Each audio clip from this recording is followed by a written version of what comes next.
हो सके उतनी जल्दी से जल्दी आप बारात लेकर के आ जाए। अब तो भैया जैसे कि चिट्ठी देगी तो राजा दशरथ की खुशी का कोई ठिकाना ना रहा और अब तो पूरी अयोध्या नगरी को सजाया जाने लगा और सभी जितने भी अयोध्या में भैया सभी जितने भी बूढ़े बड़े जितने भी हैं और सभी भैया धोती कुर्ता पहन पहन कर और अपनी मूछन में इंटा लगा करके बारात में जाने के लिए तैयार हुए। गुरुदेव हैं और भैया जैसे कि सभी बारात में जाने लगे लेकिन बड़ी लंबी कतार लग करके बारात जा रही है। तो जब ये पैदल जो भैया कछू तो आतीन पे जा रहे और कछू घोड़न पे कछू रथन पे और कछू पैदल जा रहे। अब भैया जब बूढ़े बड़े हटे का है वो सभी पैदल पैदल जाने लगे। जब पैदल जाने लगे तो एक गांव से होकर के जब बारात निकल कर जा रही है तो गांव वालों ने पूछा कि भैया बोले क्या है, बोले इधर आओ। तो दो चार बूढ़े बड़े जिनकी मूछ बड़ी बड़ी और उनकी मूछन में इंटा लग रहे का है भैया बेई गांव वालों के पास पहुंचे। बोले क्या बात है, बोले ये बताइए कि आप कहाँ जा रही हो, आप जा कर रही हो। तो भैया जो मूछन में इंटा लगा करके और कहने लगे ये बारात राजा दशरथ के यहाँ से विदेह राज जनक के यहाँ जनकपुरी में जा रही है। भैया बता तो बड़े हमसे फूले होकर के बता रही हैं लेकिन किसी ने पूछा कि ठीक है बारात तो सब ठीक ठाक है लेकिन गांव वालों ने देखा कि बारात तो ठीक है लेकिन दूल्हा। अब भैया दूल्हा है ही नहीं तो दूल्हा दिखेगा। अब पूछा कि दूल्हा कहाँ है तो जो बूढ़े बड़े जो मूछन में इंटा लगा लगा के खड़े का है भैया उनकी मूछ दूल्हा को नाम सुनो तो भैया नीचे की तरफ बोले दूल्हा दूल्हा दूल्हा दूल्हा। भैया दूल्हा है ही नहीं। अब जैसे कि कहा तो गुरुदेव के पास गए और जाकर के कहा गुरुदेव आप तो रथ में बैठे हैं हमें पूछो हमें कैसी कैसी मुसीबतों से गुजरना पड़ रहा है। बोले क्या हुआ, बोले सब पूछ रहे हैं कि दूल्हा कहाँ है लेकिन इन्हें क्या पता कि दूल्हा तो भैया ससुराल में 15 दिन पहले से ही। श्री सुखदेव जी कहने लगे राजन उसी समय गुरुदेव ने जो सहरा था उस सहरे को भैया भरत और शत्रुघ्न के लगा दिया उनको दूल्हा बना दिया। ये बारात विदेह राज जनक के यहाँ पहुंची विधि विधान के साथ विवाह हुआ। प्रभु श्री राम का विवाह हुआ है मैया सीता के साथ। लेकिन भैया जब धनुष टूटा था तो यहाँ परशुराम भी आए क्रोधित होकर के। श्री सुखदेव जी कहने लगे राजन परशुराम ने आशीर्वाद दिया और उसके बाद विधि विधान के साथ विवाह हुआ।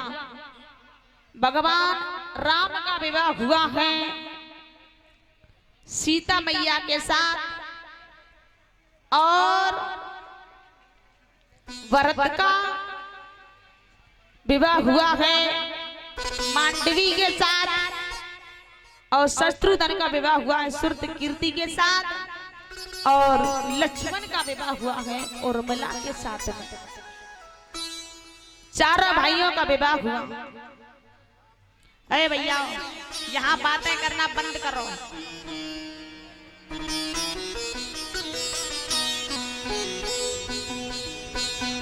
इस प्रकार से विवाह हुआ और जब विवाह होकर के राजा दशरथ अब भैया समय आया विदाई का।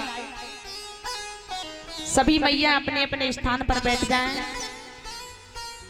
अब जब विदाई का समय आया तो राजा दशरथ जनक जी से कहने लगे महाराज हमें आज्ञा दो ताकि हम जा सकें। लेकिन जनक हाथ जोड़ करके पहले से ही हाथ जोड़ लेते, कहते महाराज कुछ दिन और ठहर जाओ। भैया क्यों? क्योंकि समधि में इतना प्रेम है। लेकिन कहने का भाव ये रहा, बारात 1 महीने तक ठहरी, लेकिन अब कितनी देर तक ठहरती है बारात? घंटा 2 घंटा। और अगर भैया अगर सवेरे तक बारात ठहर गई तो भैया उस 2 घंटे की बारात जब ठहरती है ना, उसमें भी कहूँ घूसन मार, कहूँ लात हमारा ज्यादा पर आई तो बेलन ने। लेकिन वहां 1 महीने तक बारात रुकी। राजा दशरथ कहते हैं आज्ञा दो। तो राजा जनक पहले से ही हाथ जोड़ लेते हैं, महाराज और ठहर जाओ। तो मैया जानकी जब विदाई का समय आया तो महाराज मैया जानकी विदाई से 4 दिन पहले से ही रोना शुरू कर दिया।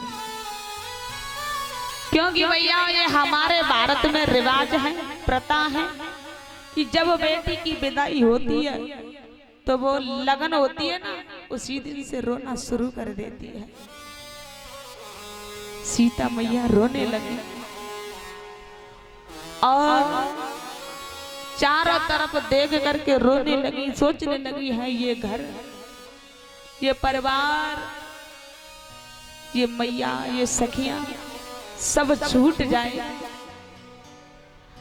और तब तक वहां मैया सुनैना आ जाती है। सखियां आई, सखियां श्रृंगार करने लगी हैं सीता जी का। तो सखियों को देख करके जानकी जी जोर जोर से रोने लगी। और जब रोने लगी मैया सुनैना को देखा, सुनैना आई, खड़ी होकर के मैया सीता ने सुनैना को जैसे कि भैया गले से लपट गई और रोने लगी, मैया आज के बाद ये घर, ये आंगन, मैया तेरा ये आंचल मुझसे छूट जाएगा। क्योंकि मैया मुझे तो वाके कानून पता भी नहीं है कि क्या होते हैं।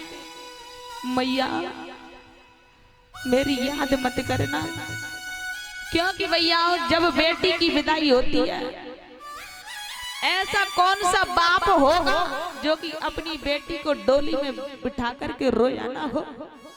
ऐसा कौन सा भाई होगा जो बहन को विदा करते समय रोया ना हो। लेकिन भैया पता है बाप चुप करके रोता है, मैया सबको दिखा करके रो लेती है, लेकिन पिता मुंह छुपा करके रोता है। और भैया 1 महीने पहले से ही काम करता रहता है। बच्चे कहते हैं कि पापा रोटी खा लो, भोजन कर लो, तो पता है क्या कहता है कि मुझे फुर्सत नहीं है, मुझे इतना समय नहीं है कि मैं चैन से बैठ करके खाना खा सकूं।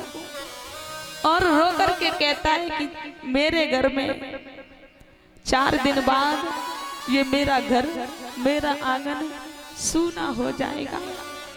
सबसे ज्यादा पता है कौन रोता है? सबसे ज्यादा तो मैया उसका भाई रोता है। और जब बहन विदा होती है तो भाई रोता है। तो उसके दोस्त कहते हैं क्यों रे, तू क्यों रो रहा है? क्यों, तू तो उसे बार बार पर मारता और लड़ता रहता, तू क्यों रो रहा है? तो रो करके वो भाई कहता है भैया तुम्हें पता है ये मुझसे कितना प्रेम करती थी, गलती मैं करता लेकिन मार ये खाती, और जब मैं रूठ जाता ना तो मुझे मना मना करके रोटी खिलाती। रोने लगा है भैया, भैया भी रोता है भैया। इधर में मैया सीता सुनैना से लिपट करके रोने लगी। सखियां हैं, सखियां भी रोने लगी, कहने लगी अरे सीता हम आज तक तेरे साथ रहे, तेरे साथ खेले, लेकिन आज तू हमें छोड़ करके चली जाएगी तो हम तेरे बिना कैसे रहेंगे। और मैया सीता मैया सुनैना से कहने लगी, मैया कि मैं गुड़िया मैं गुड़िया तेरे आंगन की मैं गुड़िया तेरे आंगन की मैं गुड़िया बेटी के जाऊं डोली बेटी के जाऊं डोली साजन की मैं गुड़िया तेरे आंगन की मैं गुड़िया।